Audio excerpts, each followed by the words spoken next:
biasa ini. Saya ini. Ini ada dari Facebook, ada dari WhatsApp, ada online shopping, ada smartphone, ada email, cloud computing, ada sensor, kemudian ada log file, media, Twitter, YouTube, banyak. Ini adalah sumber-sumber dari big data. Dan kita sekarang itu berada pada suasana yang sangat kompleks. Persoalan yang kita hadapi sangat kompleks, apalagi dengan coronavirus. Dulu yang kita harapkan perusahaan yang menjadi apa namanya leading jadi follow kita sangat sekali dan sangat dinamis. Orang kan itu sangat dinamik. Apa yang terjadi di Amerika bisa ketahui dengan cepat. Debat Presiden Trump sama Joe Biden itu kita bisa dengan sama mengetahui apa yang mereka lakukan. Apa yang terjadi di Timur Tengah, di Qatar, kita bisa tahu.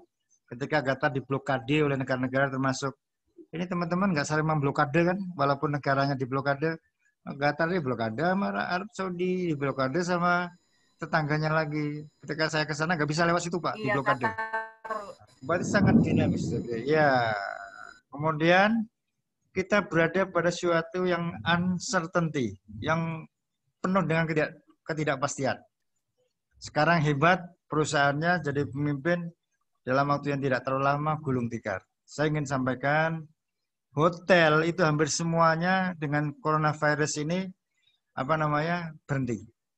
Hotel Jaya udah hampir 8 bulan berhenti. Tidak ada tuh ininya pengunjung. Pernah dibuka seminggu tamunya cuma 3 orang Jepang datang ke situ.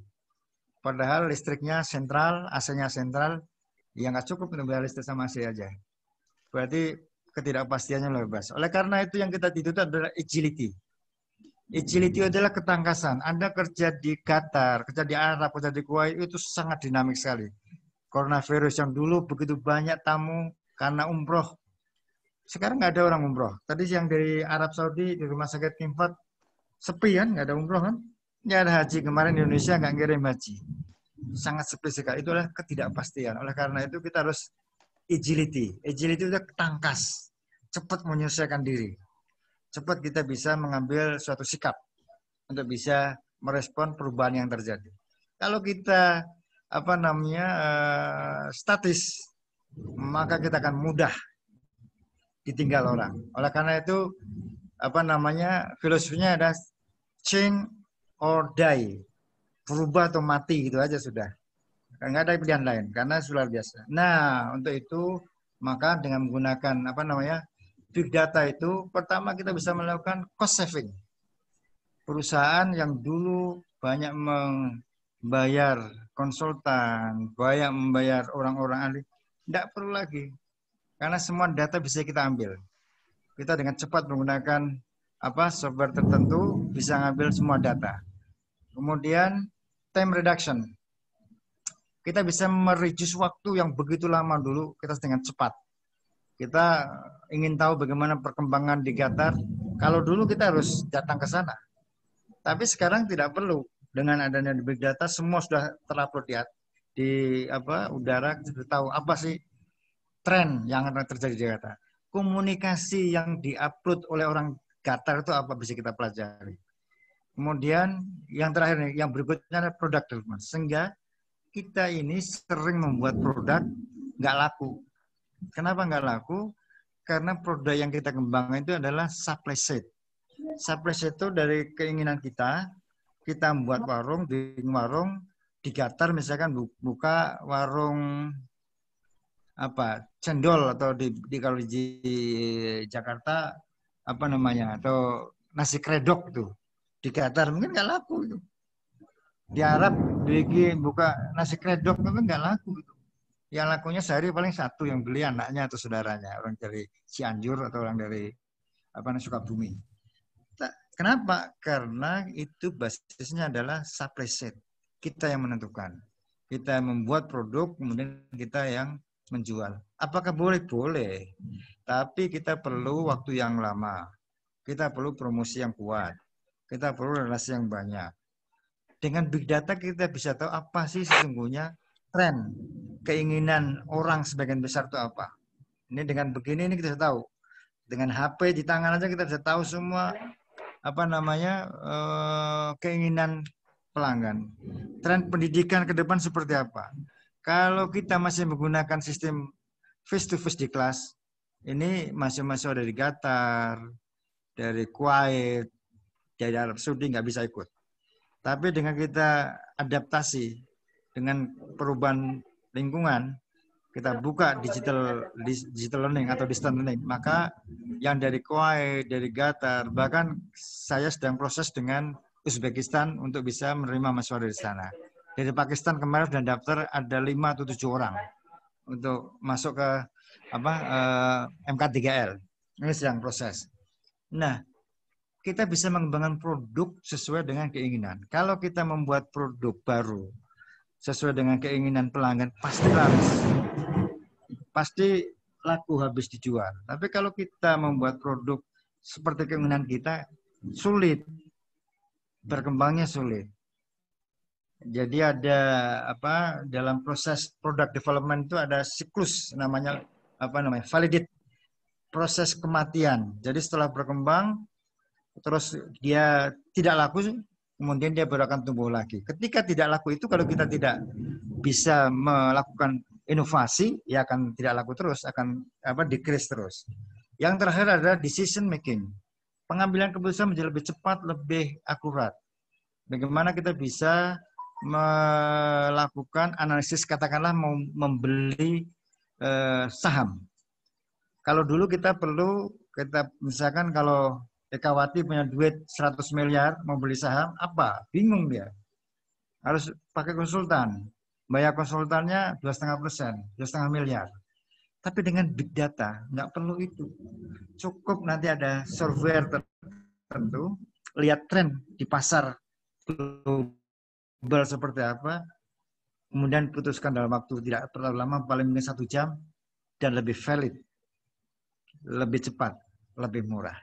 Oke, saya sekarang ingin minta tanggapan kaitannya dengan 4 hal yang memungkinkan kita melakukan big data yang terkait dengan kantor saudara. Bagaimana misalkan cost saving kalau menggunakan big data. Sekarang kondisinya seperti apa? Kira-kira ke depan kalau menggunakan big data apa yang akan terjadi? Dari segi time reduction, dari segi product development. Bagaimana kalau Anda kerja di rumah sakit? Ya sama saja. Kita sudah tahu tren penyakit sekarang, misalkan kita sekarang sedang ada COVID-19. Penyakitnya trennya orang panas, kemudian tenggorokan, susah bicara atau sakit, baru timbul dampak lain. Bagaimana layanan apa yang diperlukan dari global disease yang ada itu? Sehingga ketika kita buka pasti banyak pasien yang di situ ke situ. Nah, mungkin kalau di Arab Saudi orang kalau masuk rumah sakit gratis kali ya. Kalau di Indonesia kan bayarnya mahal. Oleh karena itu rumah sakit harus bisa menarik konsumen dengan berbagai macam cara, ya, termasuk pendidikan juga. Oke, saya minta coba kalau Ekawati gimana kondisi saat ini, kemudian kalau Anda menggunakan big data, cost savingnya di mana, time reduction-nya di mana, product development-nya di mana, kemudian decision making kaitannya dengan apa. Silakan Ekawati, coba. Ekawati bisa dengar? Iya, Prof. Ekawati? Iya, Prof. Dapat Anda mendengar? Iya, Saya iya, coba Prof. bantu dong. Masih di mute kelihatannya. Masih di mute, Ekawati. Ya, halo, halo. Coba, Ekawati. Nanti Ekawati dulu, saya kasih kesempatan Ekawati. Sudah ada suaranya, Prof? Ya, silakan. Mungkin kalau di rumah sakit saya Sudah. yang sebelumnya mungkin silakan. belum menggunakan big data, seperti contohnya proses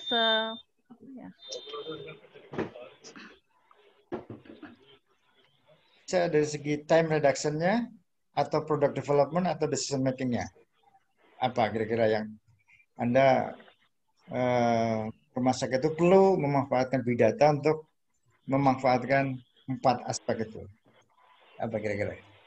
Mungkin contoh kecil ya, Prof, ya, kebutuhan sehari-hari rumah sakit ya. Kalau misalnya kita perlu kayak needle, mungkin syringe, seperti itu ya. Dan kebutuhan suntik ya. Jadi kalau menggunakan big data, dengan menggunakan rumus big data, jadi semua itu terorganisir, semua itu di list, kemudian akan kita make decision bahwa kebutuhan setiap bulannya berapa, kemudian kita serahkan ke farmasi. Jika farmasinya agree, kemudian barang akan dikirimkan. Seperti begitu, Prof, atau gimana, Prof? Ya, itu mungkin salah satu di antaranya. Boleh. Coba kalau Dadan, gimana Dadan? Iya dok, kalau di tempat saya kebetulan saya udah mengalami berbagai proses. Jadi sangat membantu sekali. Baik itu dari time reduction, cost saving, juga produktivitasnya. Yang bisa saya kasih contoh seperti permit to work. Jadi penggunaan permit saat kita akan melakukan pekerjaan. Kalau sebelumnya kita masih menggunakan sistem hard copy atau kertas, jadi itu secara manual. Dari mulai isu penerbitan segala macam perlu waktu banyak, belum lagi berapa yang harus biaya dikeluarkan untuk kertas dan lain-lain. Sekarang kita udah pakai sistem online elektronik, jadi lebih cepat dari sisi pekerjaan, terus dari sisi prosesnya juga. Terus di ujungnya, kalaupun buat penyimpanan file-file, itu kan semuanya tersimpan secara elektronik lah, digital. Jadi kalau misalnya kita mau ada audit atau mau ada investigasi segala macam, udah tinggal buka filenya, semua ada di situ. Itu salah satunya, dok. Oke, saya ingin gambarkan begini. Kalau kita kalau di Jakarta nih, lewat di Kokas, begitu kita lewat, seperti yang saya sampaikan, langsung ditawari bebek doer. Silakan makan di bebek doer. Kemudian begitu masuk situ, tawarin lagi McDonald. Itu berarti sistem sudah menggunakan big data. Karena sistem sudah membaca saya termasuk orang yang potensi untuk menjadi customer pada hari itu, yang lewat di situ.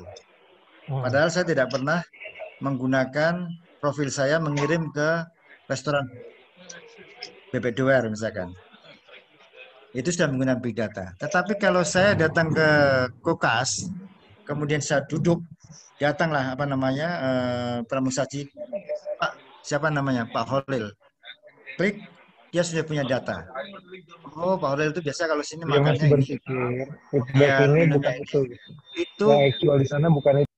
Dia belum menggunakan big data, tapi baru menggunakan database. Yang tadi Dadan sampaikan itu baru menggunakan internet dan database, belum big data. Belum memanfaatkan data cloud, data yang dari cloud di udara untuk mensupport ini. Dadan kerja di mana tadi? Di Qatargas, dok. Qatargas. Ya. Qatargas berarti dia memproduksi chemical ya? LNG kita. LNG. Ya.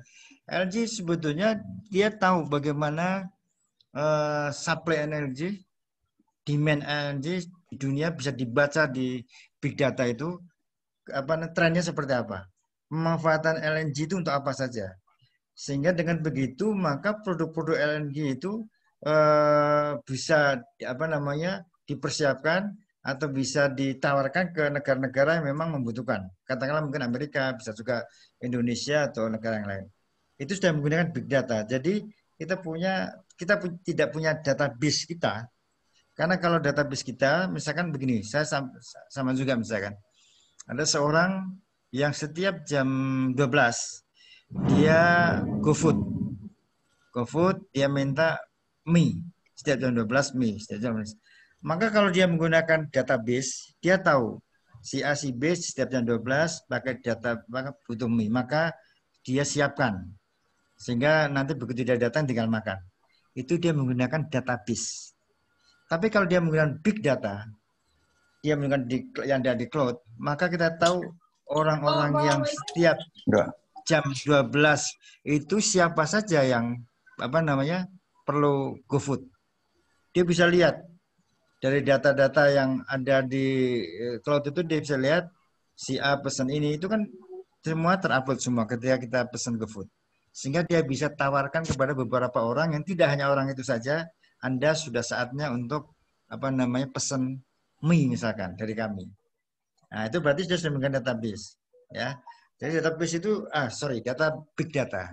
Tapi kalau hanya database, misalkan begini, mahasiswa saya cari Ekawati misalkan, Ekawati jurusannya apa saya nggak tahu, saya tulis saja, maka akan muncul Ekawati dari MM jurusan MK3L angkatan sekian, NIM-nya sekian.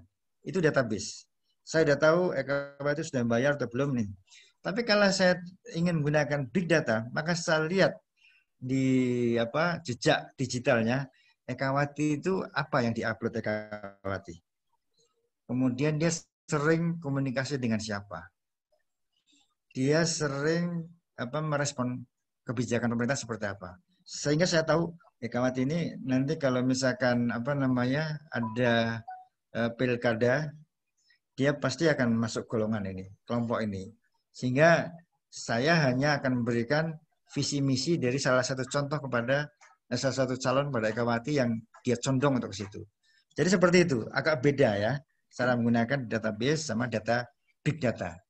Oke, saya lanjut lagi ke Nurlaili. Tadi coba Nurlaili, apa Nurlaili? Anda kerja di mana? Saya bekerja di rumah sakit psikiatrik hospital, Prof. Kalau di rumah mana? Sakit di psikiatrik, Prof. Rumah sakit jiwa. Oke. Ya, kebetulan saya bekerja di World Transition untuk yang COVID-19, Prof. Kita sudah menggunakan big data ini seperti untuk pengecekan COVID, kita hanya masukkan nomor KTP atau civil ID di sistem. Begitu kita sudah masukkan nomor itu, langsung keluar data pasien lengkap, base datanya, kapan terakhir dicek COVID, kapan dia positif atau kapan dia negatif, seperti itu, Prof. Kemudian komplit juga dengan data misalnya seperti keluhannya, sign simptomnya, apakah ada sign simptom, apa tidak ada sign simptom. Kemudian kalau di rumah sakit saya juga ketika COVID ini, kita full menggunakan media WhatsApp atau media untuk komunikasi dengan bagian farmasi atau laboratorium atau dengan konsultasi dengan dokter yang lain, Prof. Jadi kita tidak mengirim hard copy, kita semuanya kirim via media untuk melakukan konsultasi untuk eliminasi high risk virusnya, terpaparnya virus gitu, Prof. Kalau di ruangan saya seperti itu, yang di rumah sakit saya itu contohnya. Misalnya kalau misalnya pasien mau X-ray atau CT scan, jadi kita nggak perlu lagi membawa hard copy-nya, kita tinggal buka komputer, kita lihat sistem, masukkan nomor KTP atau nomor civil ID, semua database pasien dari mulai riwayat kesehatan medical case-nya atau kejiwaannya atau yang lainnya ada semua, Prof, di situ. Itu contohnya seperti itu. Itu ya salah satu di antaranya. Saya minta yang dari mining. Tadi yang mining Eko ya? Eko Arianto ya? Eko di mana? Yang di Papua kan? Iya, Mas Eko di Papua, Prof. Ya, yang sudah tobat, silakan. Gimana? Menurut Eko, pemanfaatan data big data itu kaitan dengan cost saving, time reduction, terutama mungkin untuk decision making dengan pekerjaan Anda, kira-kira gimana, Eko? Kalau saya amati untuk di perusahaan ya, Prof ya, kita punya semacam sistem kayak internal training itu punya banyak sekali sumbernya gitu, Prof. Jadi saya kira itu juga mungkin salah satu dari pemanfaatan big data.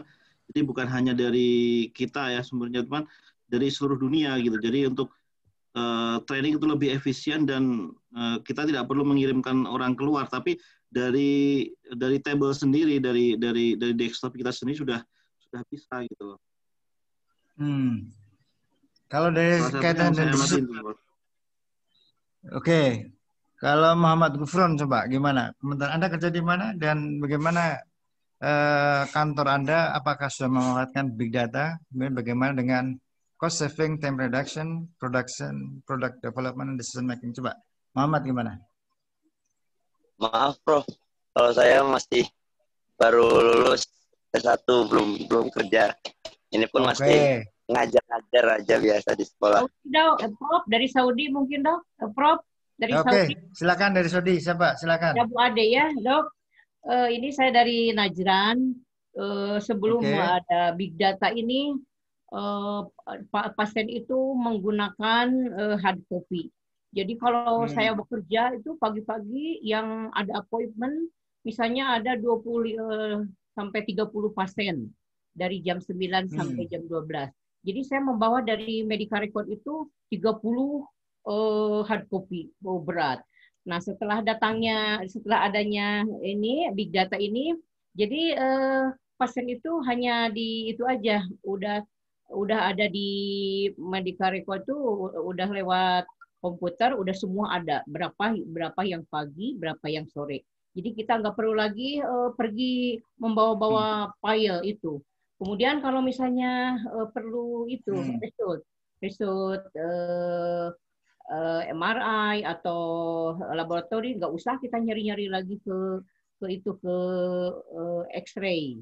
Kalau dulu sampai berantem kita nyari CT scan, nyari-nyari result tanggal berapa gitu, sangat sulit. Nah kalau sekarang tinggal klik aja, misalnya dokter minta coba enter itu pasien ini tanggal berapa gitu, Dok.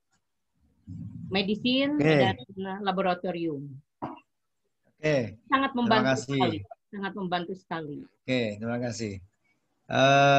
Ya, ini masih banyak tentang pemanfaatan database sebetulnya. Jadi belum menggunakan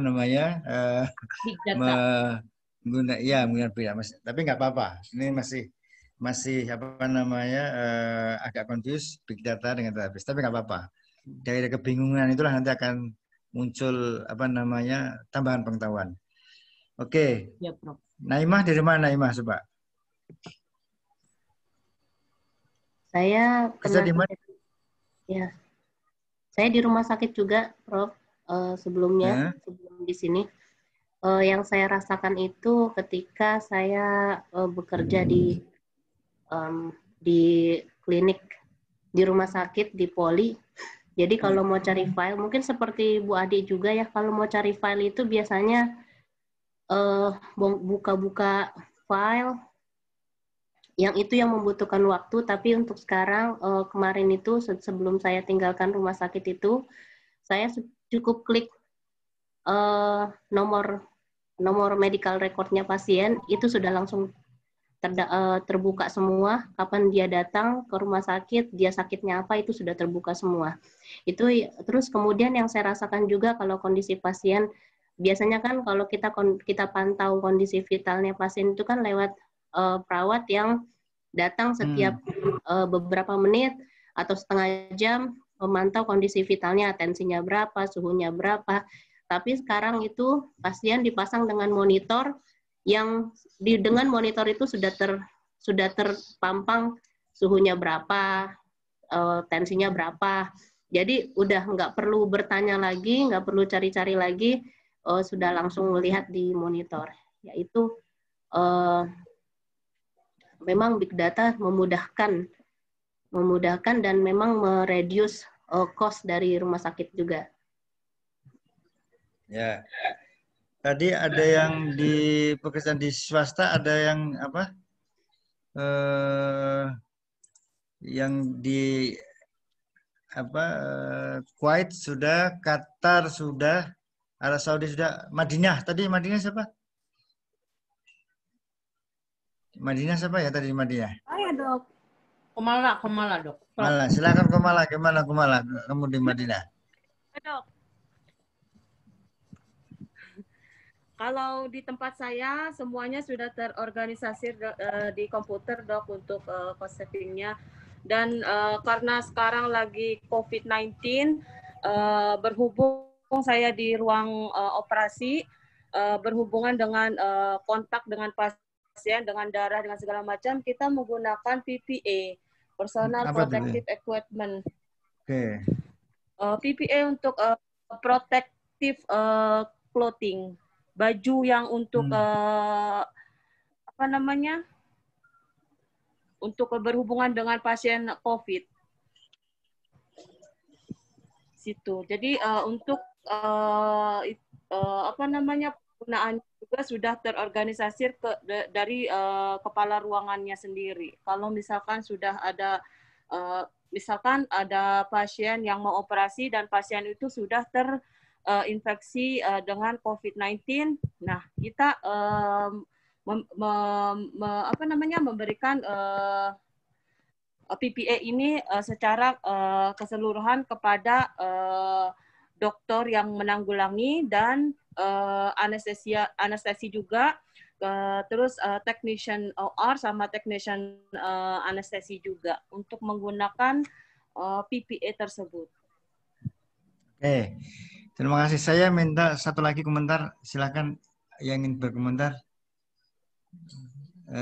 Siapa yang jadi intinya begini. Siapa yang ingin mengomentari? Ya, saya nyoba mau mencoba Dok masalah big data ini. Silakan. Siapa namanya? Saya Bisri Dok dari Kuwait. Oke, Bisri, silakan Bisri. Kebetulan saya di rumah sakit yang umum, General Hospital yang begitu banyak. Karena saya datang mulai tahun 2003 sampai sekarang ada berapa tahun? 17 tahun di rumah sakit saya.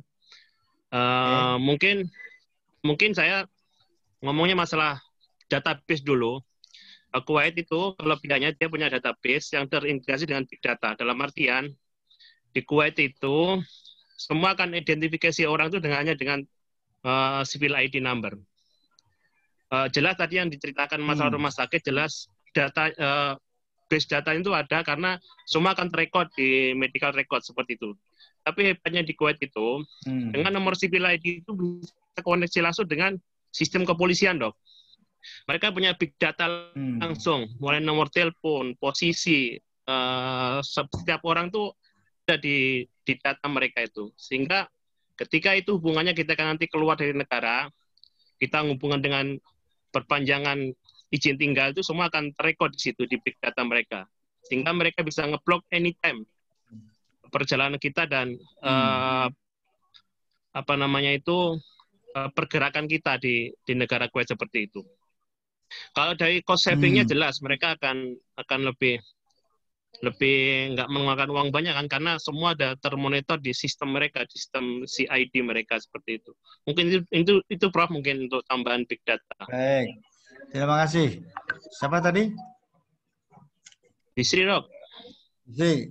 Oke, silakan. Terima kasih Bisri. Jadi saya ingin tegaskan kembali antara big data dan database.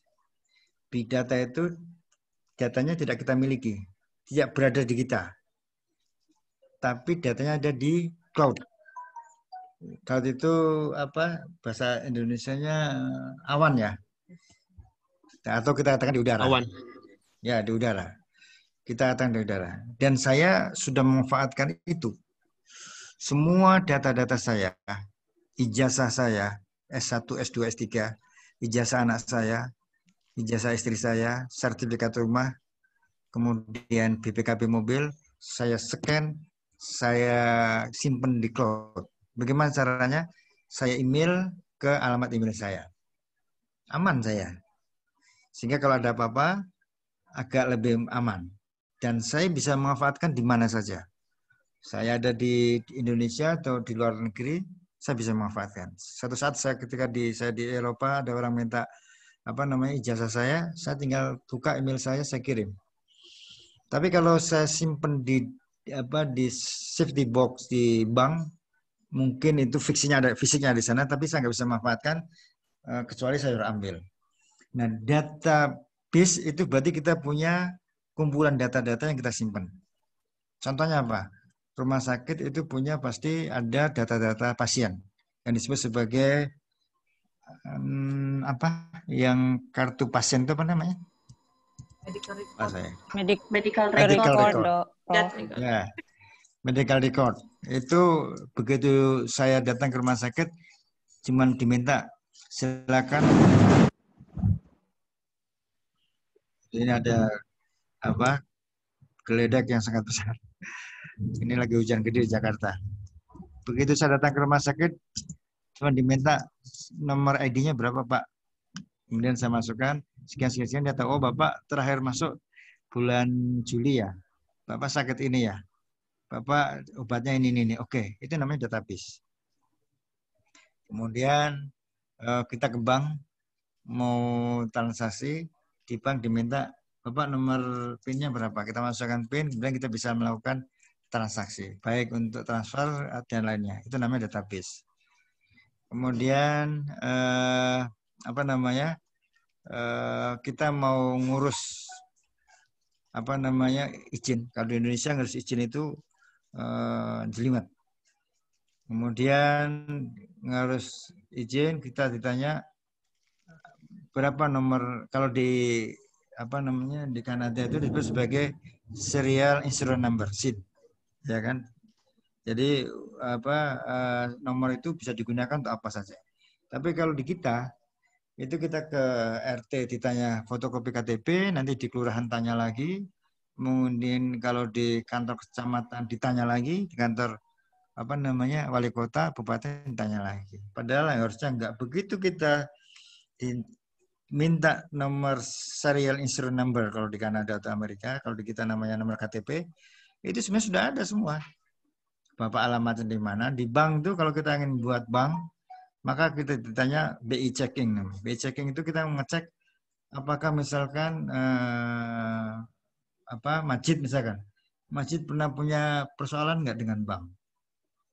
Kalau dulu orang tinggal di Semarang, ngemplang bank, pindah ke Jakarta, dari namanya dari Ali diganti menjadi Toto.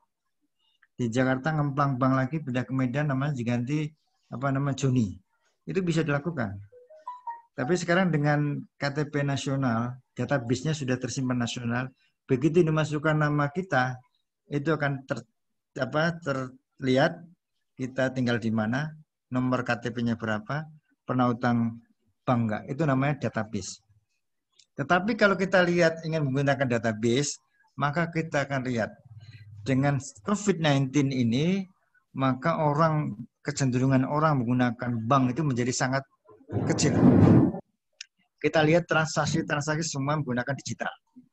Orang beli menggunakan digital, orang ke bank menggunakan digital.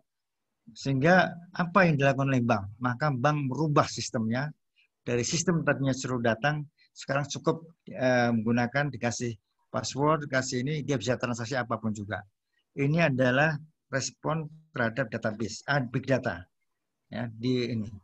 Kemudian misalkan dengan bank, kalau di Indonesia itu banyak terjadi penipuan-penipuan.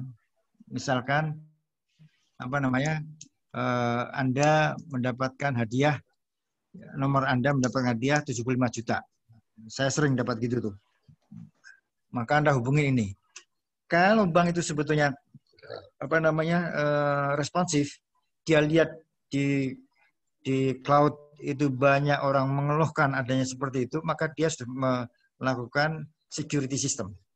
Security system bagaimana orang itu kalau dia misalkan akan ngambil duit, dia harus diminta juga misalkan ini apa namanya jempol, apa namanya? Apa nih jempol ini? Fingerprint. Sidik jari dong, sidik jari. Fingerprint. Jadi, ya sidik jari. Karena kalau pakai nomor ATM saja, saya pernah ketipu juga. Kan biasanya ATM itu pertama ada dua. Pertama ada PIN, yang kedua kartu fisiknya. Jadi kalau dia dapat kartu fisik, nggak punya PIN, nggak bisa ngambil duit. Dia tahu PIN, nggak punya kartu fisiknya, nggak bisa ngambil duit. Maka untuk lebih aman lagi harus pakai fingerprint. Begitu dia datang ke ATM, fingerprint, plek, baru dia terbuka. Itu lebih aman. Nah, itu yang dilakukan oleh bank. Harusnya seperti itu karena dia sudah mengantisipasi, sudah memanfaatkan big data. Persoalan-persoalan perbankan di dunia nyata ini seperti itu.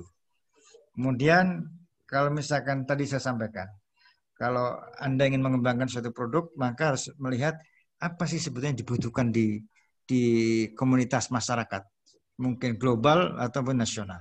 Kalau di dunia medical, apa yang dikeluhkan masyarakat yang banyak di-upload, misalkan dia perlu apa? Sekarang masyarakat yang paling perlu adalah imun. Hampir kalau kita kita ketemu diskusi dengan teman-teman yang ditanya bagaimana kesehatannya, Anda harus menjaga imunitas dengan makan makanan yang bergizi. Itu hampir semuanya kita lihat begitu kita klik misalkan di Google kebutuhan masyarakat bergizi, itu langsung keluar. Berarti rumah sakit harus mengantisipasi bagaimana membuat produk, obat atau layanan yang mengantisipasi kebutuhan masyarakat di cloud itu yang tidak tertulis di database-nya rumah sakit. Beda ya. Jadi database berarti Anda sudah atau kita sudah punya data di kantor kita. Kita sudah punya data di mitra kita. Kita sudah punya data di tempat kita kerja. Begitu klik akan muncul. Tapi kalau big data, datanya tidak di kita, tapi di udara, di cloud. Nah, kita lihat, kita klasifikasikan, kita buat suatu program tertentu sehingga kita tahu kelompok-kelompokan. Oh, ini orang seperti gini. Pilihan presiden Amerika antara Trump dengan Joe Biden. Itu rakyat Amerika sudah mengupload itu komentar-komentar kemarin debat itu. Ada yang pro dan itu kita sudah tahu. Kalau ingin menggunakan big data, maka dari ribuan jutaan komentar yang diupload baik melalui foto, teks maupun voice itu dianalisis. Begitu dianalisis tahu, oh berarti sebetulnya orang Amerika itu yang diinginkan ini. Sehingga nanti kita bisa kasih tahu, Trump, kamu kalau ingin debat ini loh topiknya. Joe Biden, kamu kalau ingin debat ini topiknya. Atau lebih dari itu, sebetulnya kita sudah tahu siapa nanti akan jadi pemenangnya dengan menggunakan big data itu. Nah, tapi kalau menggunakan database, mungkin Trump sudah punya daftar orang yang mendukung, Biden juga sudah punya data orang yang mendukung. Kalau diklik juga tahu di mana alamatnya, kemudian profesinya, kerjaannya apa, itu tahu. Tapi hanya itu saja. Tapi kalau di cloud, kita akan tahu apa teman-teman ada. Itu ya. Oke, saya lanjutkan di advantage sama disadvantage. Advantage pertama adalah error insight, the business are known immediately. Kesalahan itu bisa diketahui dengan cepat. Higher conversion rate and additional income. Jadi bisa menambahkan income. Berikutnya, the plan of action of your opposition is sent promptly. Perilaku tingkah laku, rencana kompetitor bisa diketahui dengan cepat.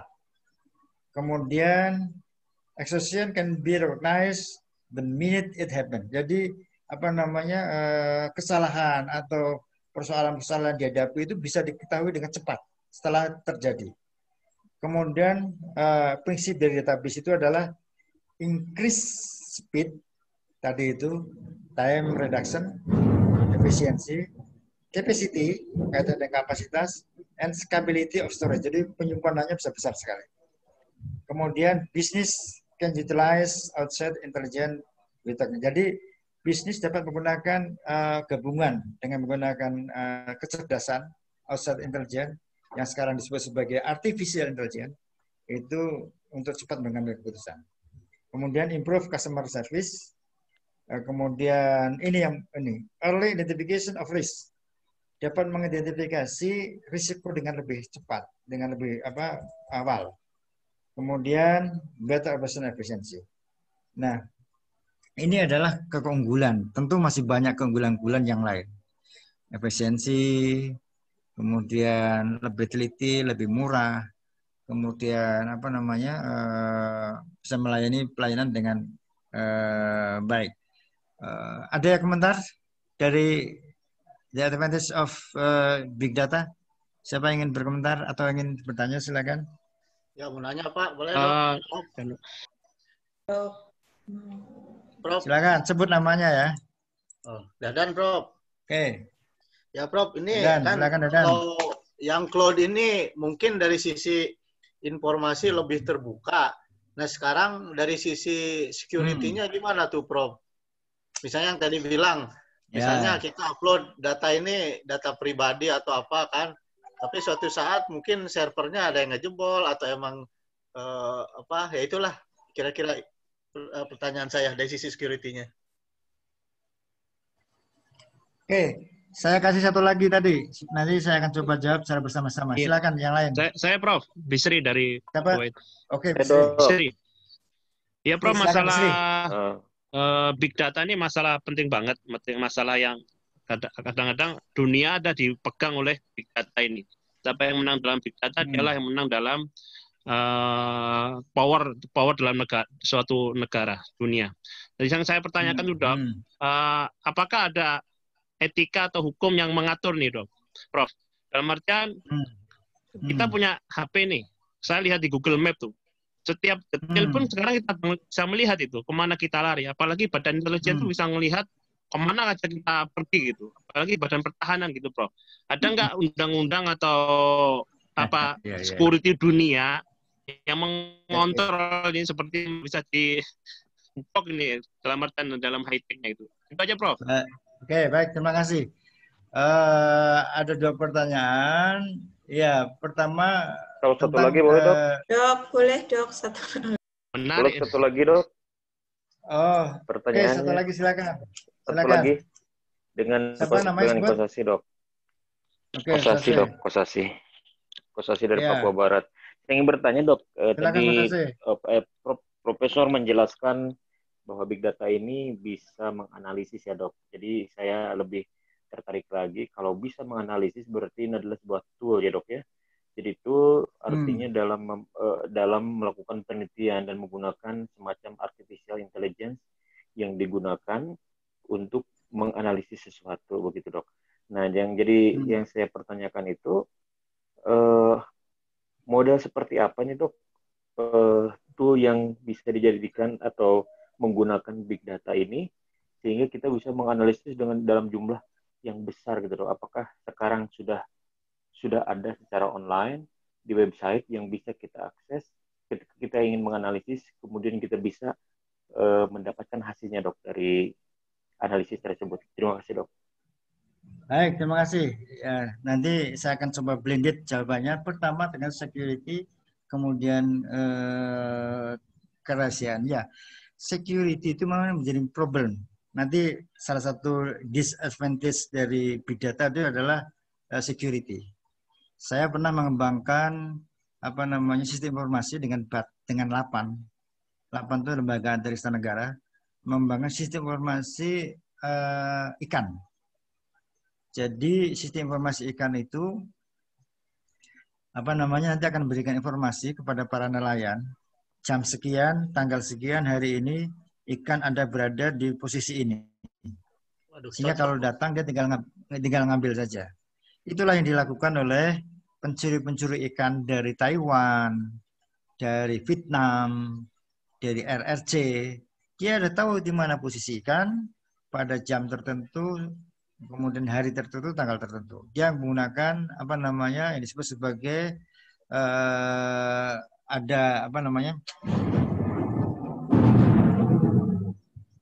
plankton. Plankton itu kalau planktonnya di situ, maka ikan akan berkumpul di situ, ada suhu di situ sehingga dia tinggal ngambil saja. Beda dengan nelayan kita kalau datang ke laut, dia perlu waktu 1 bulan atau bahkan 2 bulan, pulang hasilnya tidak banyak. Tapi kalau nelayan dari luar, karena dia sudah menggunakan teknologi informasi, dia bisa begitu cepat. Nah, informasi itu, teknologi itu basisnya adalah big data, cloud data yang di cuaca, di udara, kemudian kita kemas, kita olah menjadi sistem informasi kelautan atau perikanan. Kita buat di Jakarta, kita akan kirim ke dinas-dinas di beberapa kota di Indonesia. Pertama waktu itu kita akan kirim ke Maluku Utara, kemudian kita akan kirim ke Makassar. Tapi di tengah perjalanan ada yang menghack, mencuri informasi itu, sehingga informasi itu bisa dijual. Kalau informasi bisa dijual, maka dia bisa jual ke perusahaan, sehingga pada saat tertentu sebelum nelayan ngambil, dia sudah ambil dulu. Nah, itu adalah persoalan security. Bagaimana cara mengamankannya? Maka kami dengan teman-teman di 8 itu, kemudian teman-teman 8 mengembangkan sistem pengamanan informasi, yaitu sebagai security system dengan berbagai macam. Ada pakai password, ada pakai macam-macam. Nah, persoalan di big data itu betul masalah security. Jadi masih belum ada secara nasional untuk bisa menyelamatkan, mengamankan data yang kita terupload di cloud. Nah, yang ada adalah Undang-Undang ITE. Undang-Undang ITE itu terkait dengan konten. Apakah data yang disebarluaskan itu betul-betul sesuai atau tidak? Kalau tidak disebut hoax. Kalau hoax, maka dia akan kena Undang-Undang ITE, akan kena hukuman 5 tahun. Karena pernah di Jakarta, itu terjadi seorang pasien di rumah sakit Omni, apa-apa saya lupa itu. Terjadi malpraktek, kemudian dia upload ke WA, malah disalahkan karena dia melanggar Undang-Undang ITE. Tapi sekali lagi Undang-Undang ITE hanya berkait dengan konten. Betul nggak dia? Ada lagi seorang guru di NTB, dia mendapatkan perlakuan yang tidak senonoh dari kepala sekolahnya, kemudian diupload, justru dia yang kena. Itu undang-undangnya begitu memang. Belum ada yang terkait dengan sistem keamanan datanya itu sendiri. Nah, bagaimana caranya? Ada 2. Pertama, kita harus hati-hati. Apalagi tadi data pribadi kita upload, kemudian dimanfaatkan oleh orang lain. Betul. Apalagi data perusahaan. Harus sangat berhati-hati. Oleh karena itu, ada beberapa perusahaan yang melarang kita menggunakan Zoom. Pernah dengar nggak? Iya, Pak. Ya, tidak boleh menggunakan Zoom. Kalau Zoom itu bisa menjadi bridge untuk mencuri data kita. Saya beberapa kali di kampus dinasihati, Pak jangan gunakan Zoom, itu datanya dicuri nanti. Kalau bagi saya sih, saya tidak punya data rahasia gitu. Ya, silakan aja gitu. Tapi kita harus hati-hati, tidak boleh kita begitu sembarangan. Banyak perusahaan yang sudah mulai sangat restriktif, sangat terbatas untuk mengizinkan penggunaan digital dalam proses transfer data. Karena begitu data sudah diupload, itu semua orang bisa memanfaatkan. Saya akan melihat, katakanlah seorang mau nyalon gubernur. Di beberapa tempat mau ada pilihan gubernur, misalkan di Sumatera Barat, ada 2 calon. Atau bupati. Calon bupati, calon gubernur itu biasa dia kalau membuat leaflet, dia mengatakan saya orangnya kerja keras, saya orangnya jujur, saya pembela rakyat, maka pilihlah saya, kan gitu. Tapi kita mudah saja sebenarnya, kita lihat aja. Klik aja namanya di Google itu, maka akan muncul yang negatif atau yang positif. Mungkin dulu pernah ngemplang bank selama sekian, lari ke Medan, tangkap polisi, kena narkoba. Itu mudah. Dan itu nggak bisa dihapus. Jejak digital itu nggak bisa dihapus. Oleh karena itu kita harus hati-hati. Kita biasanya kan begitu mudah untuk men-share, ya kan? Ada berita yang nggak jelas di-share, berita nggak jelas di-share. Nggak ada yang nyuruh padahal itu. Kita lupa bahwa men-share berita itu berarti kita juga memakan kuota kita. Tapi begitu semangat. Kalau berita-berita baik malah nggak mau nge-share. Tapi kalau berita-berita hoax, berita-berita yang buat gaduh, begitu senang kita nge-share. Nah, kita harus hati-hati karena itu terkait dengan Undang-Undang ITE. Kemudian tool yang digunakan untuk melindungi, ya kita harus tool yang bisa manfaatkan untuk big data. Nanti kita bahas, ada pertemuan khusus. Saya nulis buku itu sekarang sudah berkembang beberapa tool dari IBM, dari Microsoft, Itu tools itu bisa kita manfaatkan untuk bisa memanfaatkan big data untuk kepentingan kita. Ya, jadi itu. Saya akan move ke next page dulu. Disadvantage. Disadvantage pertama, data is collected from every source. Possible over sustain source. Jadi data yang kita lihat di big data itu adalah data yang dikumpulkan dari berbagai sumber. Tidak ada standarisasi. Sehingga satu dan lain-lain tidak kompatibel. Ya. Oleh karena itu, kadang-kadang data itu nggak bisa dimanfaatkan. Ya memang nggak bisa dimanfaatkan. Karena datanya sangat beragam. Foto dengan teks, dengan noise, dengan voice. Bagaimana kita bisa mengintegrate, menggabungkan data itu kalau tidak menggunakan software tertentu? Nggak bisa. Yang kedua, data collected is raw. Data yang dikumpulkan adalah data mentah. Tidak ada data yang data yang sudah jadi enggak. Itulah sebabnya diperlukan software untuk mengklasifikasi, mengkelompok-kelompokkan. Saya bisa mengidentifikasi teman-teman yang ada di Kuwait, teman-teman ada di Qatar, ada di Middle East. Itu ini trennya mulai dari politik, mulai dari keinginan. Karena saya yang sudah 15 tahun nggak mau kembali ke Indonesia. Ini juga sama sekedar teman-teman di Arab Saudi, di Kuwait, di Qatar, nggak mau kembali. Ingin nggak kembali ke Indonesia? Yang sudah di atas 10 tahun itu. Jajan ingin nggak kembali ke Indonesia? Belum, Dok. Belum ada kesempatan, Dok. Oh, belum. Berarti belum bertobat ya? Ya, Dok. Jadi nggak ada kembali ke Indonesia. Tapi saya bisa tahu, karena teman-teman yang di Kuwait, di Qatar pasti setiap hari upload data. Kejadian-kejadian di Indonesia, Anda bisa berkomentar. Kejadian-kejadian di Qatar, Anda bisa berkomentar. Tapi satu di antara sekian banyak alasan, misalkan persoalan-persoalan, saya kalau di Indonesia mau kerja apa gitu. Itu yang saya saya tangkap. Nah, dengan begitu maka pemerintah Indonesia mestinya dengan begitu bisa meng-create satu pekerjaan yang biasa dikerjakan di Qatar dengan kompensasi yang hampir sama ya. Kalau sama tentu agak sulit. Kenapa yang bersama? Kita di Indonesia tidak perlu transportasi, tidak perlu perlu effort yang luar biasa untuk bisa ketemu keluarga, sehingga wajar saja kalau tidak harus apple to apple sama dari segi remunerasi. Tapi bisa di-create, bagaimana pemerintah Indonesia untuk meng-create, itu berdasarkan data-data di cloud. Ya, tidak usah tanya persatu di cloud itu sudah ada. Sederhananya apa?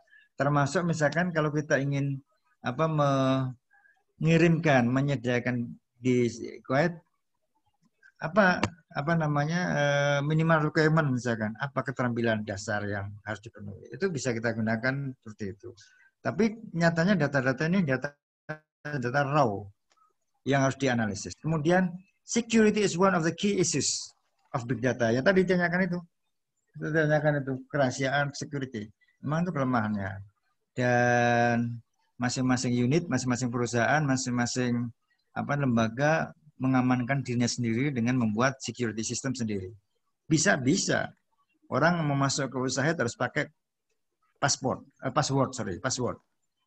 Passwordnya ada, baru dia bisa buka. Mahasiswa baru bisa masuk setelah ada passwordnya. NIM misalkan. Kemudian technical knowledge and expertise is needed. Jadi perlu adanya tenaga ahli. Ya tadi itu karena datanya data raw, kemudian tidak kompatibel, maka perlu tenaga ahli. Satu lagi saya ingin ini why most of big data project fail. Pertama ada lack of skill data scientist. Tidak ada ahli data. Tadi saya capture saja. Hampir semuanya belum bisa memanfaatkan big data. Karena memang kita perlu ahli data. Dan sekarang seperti tadi saya sampaikan, melihat perubahan ini saya mewajibkan seluruh mahasiswa Syahid untuk mengambil mata kuliah big data dari S1 sampai S3. Dan untuk S1 saya wajibkan mengambil mata kuliah coding. Kemudian yang kedua, cost cutting and lack of budget. Apa namanya, biayanya cekak kalau bahasa kita itu. Sehingga nggak bisa memanfaatkan big data. Walaupun nanti pada akhirnya kita sangat efisien, tapi in the beginning kita perlu modal, kita perlu biaya untuk apa namanya manggil tenaga ahli, untuk mungkin beli software yang setelah kita manfaatkan pasti jauh lebih murah dibanding kita menggunakan konsultan. Yang ketiga ada no clarity of thought and for tidak ada pemikiran jelas, tidak ada strategi yang jelas. Jadi kalau Anda nanti sudah belajar, Anda punya saran kepada big boss-nya, kita sebetulnya bisa memanfaatkan big data. Nggak usah kita pergi kemana-mana dengan big data itu, kita sudah tahu apa produk yang pas untuk dikembangkan. Dari apa namanya perusahaan-perusahaan, misalkan kalau di Qatar itu Qatar Oil and Gas, kita bisa tahu negara mana yang paling membutuhkan, yang sedang berkembang. Sehingga ketika mengekspor, produk itu menjadi lebih pas. Oke, ada yang ingin berkomentar? Silakan.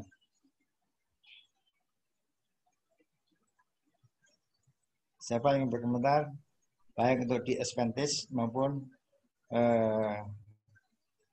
project file.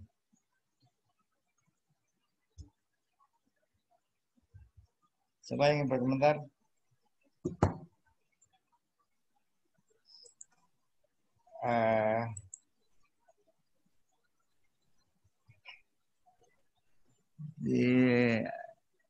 Dari Bulan Dewi, kamu kerja di mana?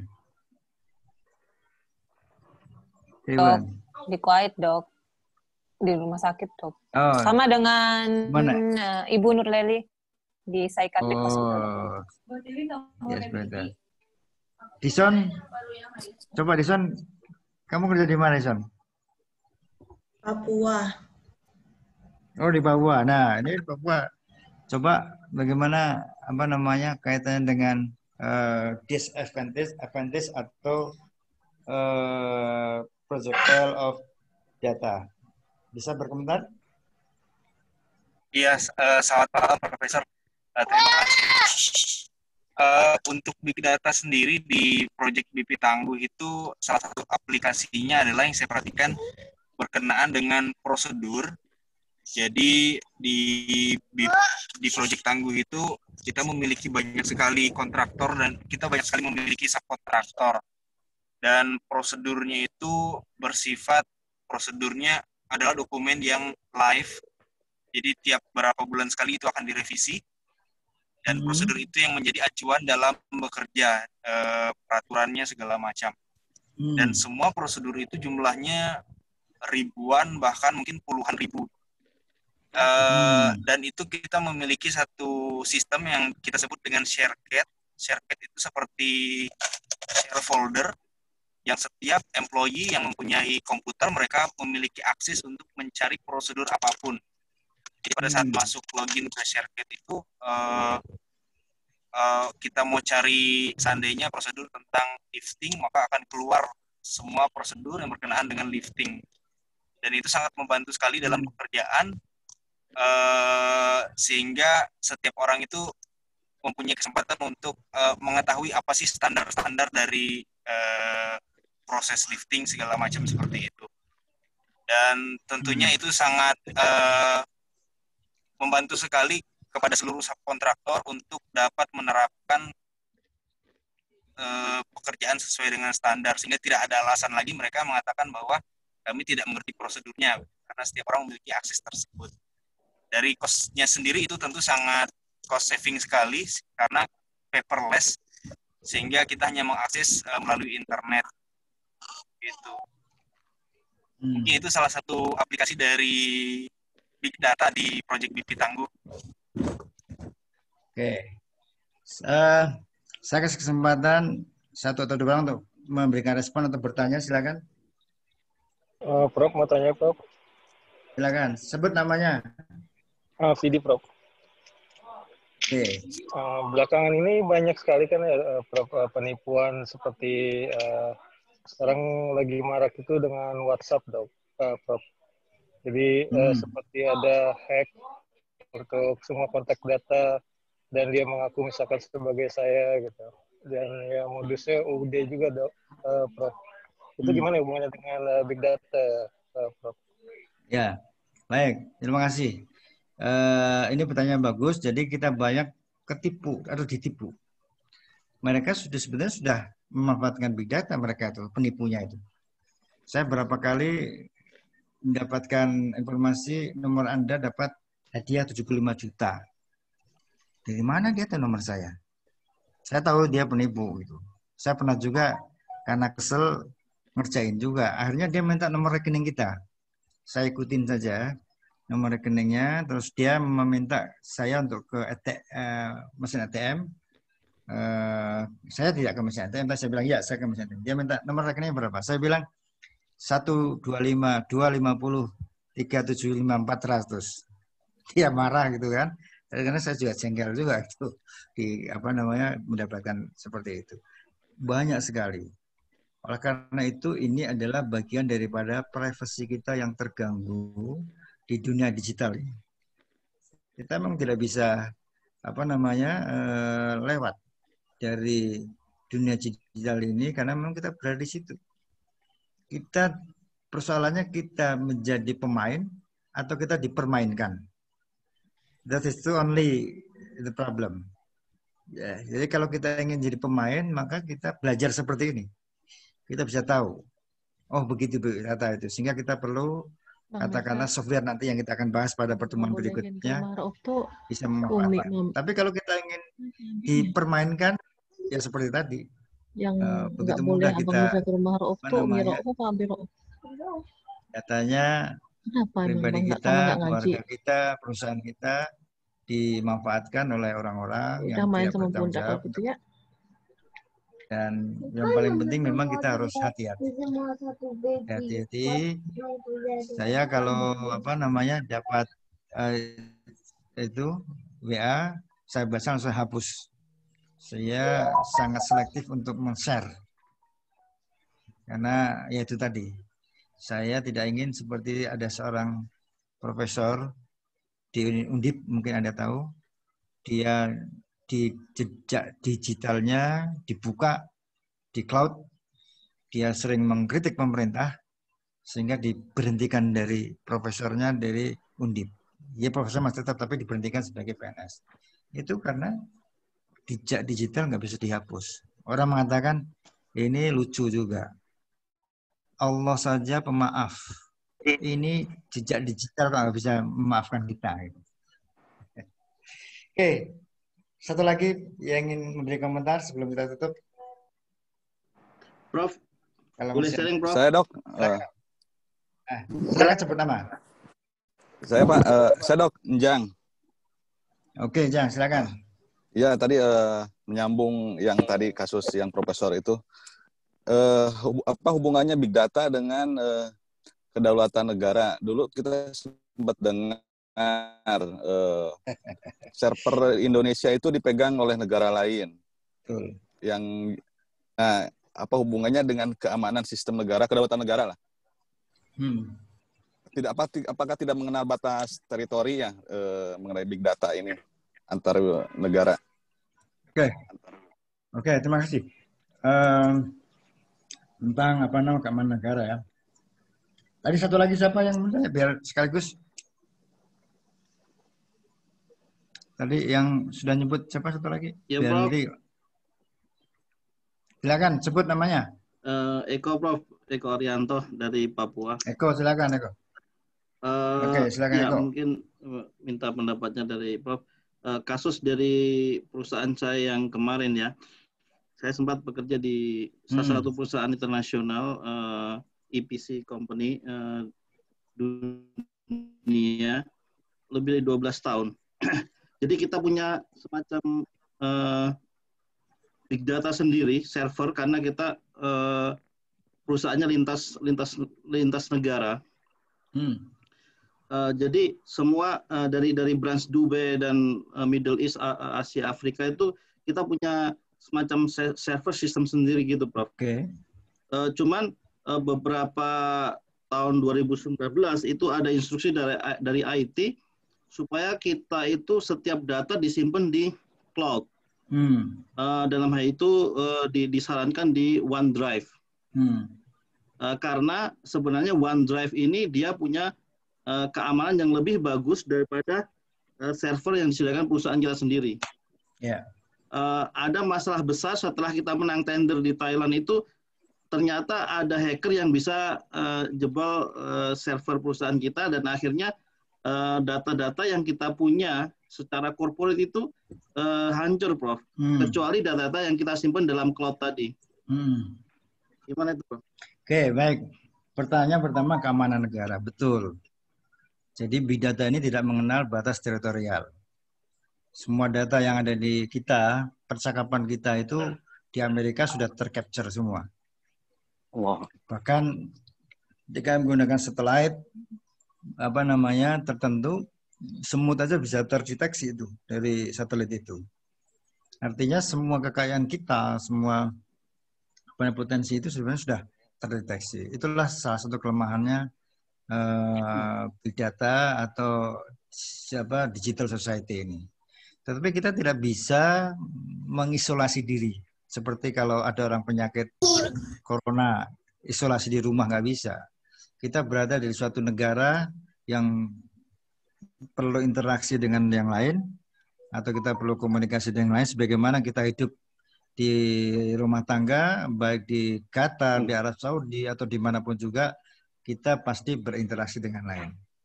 Persoalannya adalah bagaimana kita bisa menyikapi kondisi yang seperti ini. Kita harus siap. Siap tidak siap harus siap. Karena kalau kita tidak siap, kita akan paling bagus, ideal adalah kita bisa menyiapkan diri, kemudian kita bisa mempermainkan, kita bisa ikut bermain. Oleh karena itu, belajar big data seperti yang kita diskusikan hari ini adalah bagian daripada untuk membuka mata kita. Oh, ternyata begitu ya data kita ini. Nah, kita menjadi lebih. Nah, di negara sebenarnya sudah ada namanya sandi negara. Ya, sandi negara itu sudah menyiapkan beberapa kode-kode yang hanya bisa dibuka oleh yang membuat itu sandi negara. Sehingga data-data yang terupload itu sudah dalam inskripsi atau sudah data-data yang sudah dilindungi dengan kode-kode. Tapi toh juga para hacker, orang-orang Amerika, orang-orang lain itu pasti lebih canggih untuk bisa membongkar data kita. Tapi itulah dunia yang kita hadapi. Hanya kita berada di satu dunia yang satu lain saling, yang disebut sebagai hyper connected. Luar biasa. Nanti saya gambarkan pada pertemuan berikutnya. Jadi memang berpengaruh juga terhadap anak negara. Sehingga kalau ingin menghancurkan suatu negara, sudah bisa tahu apa yang sangat dibutuhkan oleh negara. Indonesia misalkan sekarang sedang mempersoalkan dengan Omnibus Law atau Undang-Undang Cipta Kerja. Kirim aja itu beberapa intruder ke sini untuk bisa mengacaukan, menggerakkan, itu lebih mudah. Dengan internet kirim pesan-pesan yang seakan-akan orang Indonesia bisa lebih mudah. Padahal sekarang kita kenal kalau di Indonesia ada namanya influencer. Nggak tahu kalau di Qatar ada nggak influencer itu. Itu bisa mempengaruhi orang dengan mudah untuk bisa mendukung atau menolak dari suatu kebijakan tertentu. Jadi memang itu sangat mempengaruhi. Oleh karena itu yang kita berikan adalah bagaimana kita bisa memberikan ketahanan kepada generasi milenial itu. Itu yang paling penting. Nah, Anda yang berada di luar Indonesia mungkin tidak begitu terasa bagaimana perkembangan anak-anak sekarang. Anak-anak milenial sekarang itu yang lahir 20 tahun yang lalu atau 25 tahun lalu tidak merasakan bagaimana perihnya PKI misalkan. Bagaimana perihnya perjuangan nasional. Sehingga mereka tidak berpikir lagi tentang hero. Tidak berpikir lagi tentang nasionalisme. Bagi mereka yang penting adalah penampilannya keren. Walaupun produk dari manapun juga. Tidak perlu menghormati para pahlawan karena mereka tidak pernah ikut melihat bagaimana perjuangan para pahlawan. Itu yang menjadi problem kita. Kita harus berikan pendidikan para milenial, lebih-lebih di era digital ini. Dan saya selalu berikan saya itu ada namanya bagaimana untuk menjadi milenial yang tangguh di era digital kemarin waktu Osmal. Itu ya. Yang kedua tentang Setiap data disimpan di cloud ya. Disimpan di cloud dari segi keamanan itu bisa lebih terjamin dari perspektif keamanan fisik, terutama kalau yang disimpan di secara fisik di kantor. Di kantor saya sudah nyimpan data, tiba-tiba hujan, kena air, hard disknya, mati semua sekampus. 1 hari tidak bisa memberikan pelayanan. Saya tanya kenapa? Mati Pak, ketetesan air. Lah bagaimana kok bisa ketetesan air? Karena semua data disimpan di situ. Belum nanti kalau ada kebakaran, belum ada pencurian. Kemudian dari segi hacker mungkin akan lebih mudah kalau ini. Nah kalau di cloud, meskipun tadi kita bicara ada security menjadi persoalan, tapi relatif lebih aman. Karena seperti tadi, kalau saya simpan data-data saya di safety box di bank, banyak kebakaran, atau saya pindah ke Surabaya atau kebanjiran, menjadi persoalan. Tapi kalau saya simpan di cloud, saya lebih aman. Kemana saja saya bisa ambil, kemana saja saya bisa akses, dan saya nggak membayar. Jadi di cloud kan ada passwordnya yang saya bisa bikin. Ya, passwordnya yang saya bikin sehingga bisa melindungi. Meskipun password itu juga bisa dibuka oleh maling-maling. Sama juga seperti kita punya rumah. Rumah sudah digembok pagarnya, sudah dikunci pintunya, jendela ditutup. Maling bisa aja masuk itu kan dengan menggunakan kunci kunci palsu atau kunci apa begitu bisa masuk juga. Oleh karena itu ya kita harus selalu kalau di rumah kita selalu keliling ronda. Kalau di ini kita harus selalu cek. Oleh karena itu kalau di ATM itu kan selalu dianjurkan tolong ganti passwordnya setiap berapa bulan sekali kan gitu kan. Karena begitu lihat ini, saya satu saat bayar buku. Nah, bayar buku, pas saya bayar buku itu ada orang yang ikut ke depan. Saya naruh ATM saya itu jatuh. ATM saya jatuh, begitu jatuh dalam waktu setengah jam ada transaksi keluar 2,5 juta. Loh, kok ada transaksi? Saya transaksi apa? Dalam waktu 1 menit transaksi lagi 2,5 juta lagi. Saya cek ATM-nya ternyata saya hilang. Saya langsung blokir ke bank pusat. Artinya apa? Bahwa password itu harus segera diperbaiki. Sehingga kita lebih secure. Ya, kira-kira seperti itu ya. Baik, saya kira pertemuan kita sudah luar biasa. Pertemuan pertama ini. Kita akan bertemu 2 minggu lagi. Nanti saya akan beri informasi pertemuannya. Kemudian data bahan sudah saya upload di Adlink.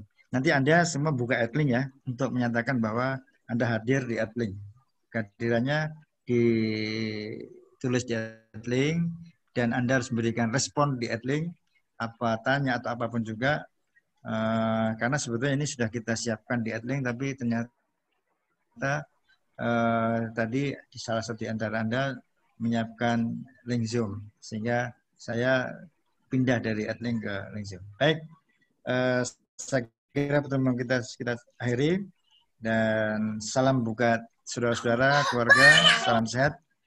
Kalau di Indonesia harus jaga kesehatan 3M, pakai masker, mencuci tangan, dan menjaga jarak. Jaga jarak. Nggak tahu kalau di Qatar. Saya di Qatar waktu itu. Sama ya? Ada penaltinya, Prof. Kalau di Kuwait. Sama di Jakarta kalau nggak pakai masker naik mobil suruh turun, suruh nyapu jalan berapa kilo itu. Kita penalti uang sama deportasi, Prof. Oh gitu ya. Ngeri. Makanya harus hati-hati. Kemarin kita kan sudah diskusi sama kedutaan besar duta besar Kuwait, siapa tuh namanya Pak Sarah? Trihayat. Trihayat itu ya. Iya. Mungkin kalau sempat salam. Nanti one day saya tentu ingin ke Kuwait, seperti juga Kuwait, waktu itu. Prof, ya. Harus Kuwait, ke Kuwait atau ke Qatar lagi, Dok. Qatar lagi, Dok. Kita nonton bola lagi. Tahun depan nonton bola. Kita jalan-jalan. Nah, saya berharap nanti pas ke sana, pas ada dunia bola itu, Piala Dunia World Cup, sekaligus nanti teman-teman yang dari Kuwait di mana bisa ngujinya di Qatar Ngumpul atau di Qatar. Kuwait, atau dari Qatar ke Kuwait Dari gitu. Qatar ke Kita Kuwait sudah kan tahun siapkan. lalu Prof udah ke Qatar kan Prof gantian. Qatar ke Kuwait. Kalau ke Mekah ke Madinah nanti pas umroh aja. Saya sebetulnya sudah pengen umroh kalau bisa, tapi kemarin tanya-tanya masih belum bisa. Belum bisa. Jadi pas umroh saya kabari teman-teman. Tetapi yang paling penting kita harus sehat. Kalau nggak sehat, kuliah nggak bisa, tentu jumpa juga harus. Oleh karena itu salam sehat dan kita berdoa kepada Allah Subhanahu Wa Taala semoga COVID-19 cepat selesai. Ya. Baik, kita tutup. Assalamualaikum warahmatullahi wabarakatuh. Waalaikumsalam warahmatullahi wabarakatuh. Terima kasih, Dok. Terima kasih. Terima kasih semuanya. Dulu nggak Prof? Prof, foto bersama dulu, Prof. Siapa yang mau foto silakan. Baik, gimana? Prof, boleh nanya sebentar, Prof? Apa tuh? Silakan. Kalau yang cloud itu, kalau misalnya passwordnya lupa, gimana ya, Prof, solusinya? Di reset. Itu tanyanya ke iCloud lah, Bu. Private. iCloud ya.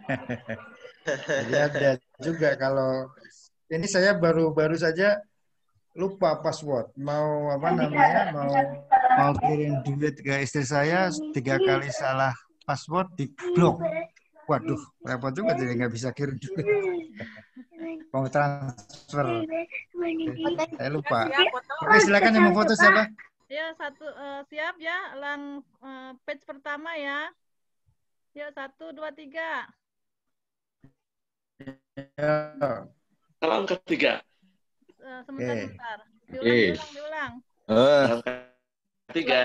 Prof, atensinya foto aja ya Prof ya, nanti di wall kita ya Prof. Nanti buka juga di Adlink ya. Siap Prof. Sebentar, 1 page lagi ya. Oke, silakan. Baik, sudah? Sebentar, yang page 2-nya belum. Ada 2. Oh, yang kedua belum. Oke, terima kasih Prof. Salam ketiga. Terima kasih Prof. Sudah. Terima kasih. Terima kasih semuanya. Terima kasih, Prof. Semuanya. Assalamualaikum. Assalamualaikum. Ya Prof. Assalamualaikum. Izin lab, saya mau dinas. Assalamualaikum. Waalaikumsalam. Waalaikumsalam. Coba Bapak. Pak Bisri mau tanya Pak, aku nggak tahu tuh iCloud itu gimana ya aksesnya Kak. Aku anak milenial tapi kan nggak tahu gitu. iCloud nanti kan ke email, Mer. Oh gitu. Oh yang di HP ini ya? Yang di HP enggak, ini ya? Itu enggak dikirim dulu iPhone sama Mas Bisri nanti jadi tahu ada iCloud. Mantap Pak Ini Eko, aja masuk Pak Eko. Tapi belum akses gitu. Apa iCloud-nya, Madam Mary? Apa iCloud? iPhone. Pakai iPhone dan Mary pakai iPhone. Oh, yang iPhone. Oh. iPhone, Bu. Itu mau nunjukin iPhone baru maksudnya tuh. Udah nggak pakai Acer. Mau nunjukin iPhone baru.